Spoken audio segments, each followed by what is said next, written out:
এমন ভাবে পাঁজরের হাড্ডি ভিতরে ঢুকে যাবে, এক পাঁজরের হাড্ডি, এই যে এক পাঁজরের হাড্ডি এভাবে করে অন্য পাঁজরের মধ্যে ঢুকে যাবে।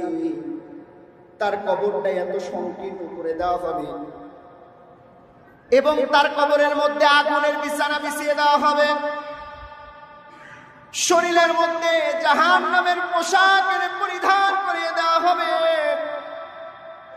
আর জাহান্নামের একটি দরওয়াজা খুলে দেওয়া হবে। ওই জাহান্নামের দরওয়াজা দিয়া জাহান্নামের যত দুর্গন্ধ, ধোঁয়া আর তাপ দিতে থাকবে।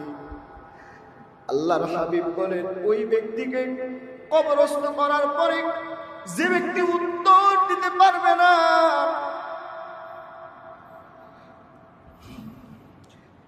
ওই ব্যক্তির জন্য কবরটা এত সংকীর্ণ হয়ে যাবে।